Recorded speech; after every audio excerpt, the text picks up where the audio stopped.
So, good day everyone. So, once again, my name is Marjorie Dialogo, and today we're going to have another topic in Chapter 6, Lesson 1, which is entitled Determining the Nature of Assessment. So, before we dig deeper in our lesson, so let's have first our objectives. So, in our learning outcomes or objectives, this lesson will guide you in understanding the purposes and principles, approaches in assessing students' learning. Specifically, the objectives of this lesson are the following. So, first, distinguish the process of assessment, explain and evaluate the guiding principles of assessment, and compare the basic approaches in educational assessment. So this is our objectives. So now, let us now proceed to identifying the assessment. So what is the nature of assessment? So basically, assessment refers to the measurement of how effectively the students learned, usually against stated learning outcomes according to Rist and Walker 2003. So the nature of assessment, it refers to the characteristics and principle that underlying the process of evaluating or measuring someone's knowledge, skills, abilities, or other attributes. And it involves gathering evidence, analyzing it, and making judgments about an individual's performance or progress. So, assessment is important or vital for several reasons. So, I'll give you an example. Okay, so let's imagine a student's name Sarah who is studying mathematical or she is studying mathematics. So, the teacher regularly assesses Sarah's understanding of various mathematical concepts through what? Quizzes, tests, and assignments. So this assessment, of course, allows the teacher to gauge or to measure Sarah's knowledge and identify areas where she may be struggling. Okay? So based on the assessment results, the teacher can then provide targeted feedback and additional support to help Sarah improve in those specific areas. Okay? For example,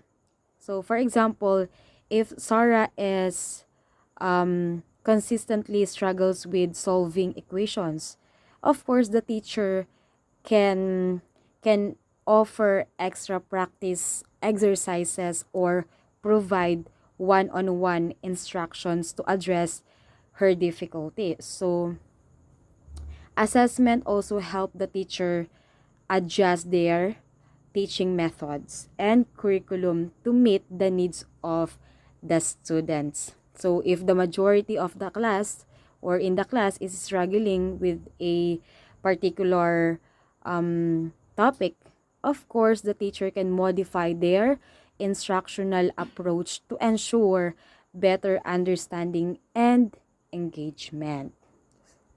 Okay? So that is the nature of assessment. So now, let us now proceed to the purpose of assessment. So what is the purpose of assessment? First, motivating, creating learning opportunities, ensuring quality assurance, providing grades and feedback. Okay, so that is the purpose of assessment. So another explanation about assessment, of course, The purpose of assessment is to gather information, okay, and evaluate someone's knowledge, their skills, their abilities, or performance in a specific area. So now, let's proceed to the 6 principles in assessment. So the first one is address learning targets or curriculum goals. The second one, provide efficient feedback on instructions. Third one, use a variety of assessment procedures. Fourth, ensure that assessment is valid, reliable, and fair. Fifth, keep record of assessment. Lastly, interpret and communicate results of assessment meaningfully. So there are two there are two approaches. There are two approaches in interpreting assessment results. So what are those? These are norm reference assessment, criterion reference assessment. So that is the two. So now let's proceed to the first one, the norm reference assessment. So the teacher assesses the students' understanding based on their own unique interpretations and explanations. So it promotes critical thinking, creativity, and a deeper understanding of the concept.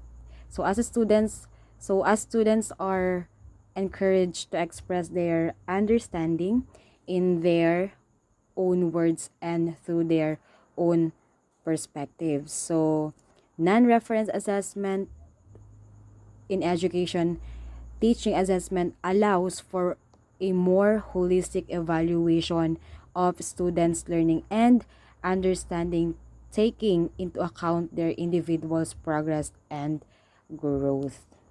So while in criterion reference assessment, it is a method used to evaluate the performance or quality of something based on a specific criteria or standards. Unlike in non-reference assessment, which it focuses on evaluating something independently. So criterion reference assessment, it involves comparing the performance or quality of an object or behavior against predetermined criteria or standards. So in criterion reference assessment, it is a set of clearly defined criteria or standards is established in advance. So that's it. I hope that you've learned in our topic for today. Thank you and God bless.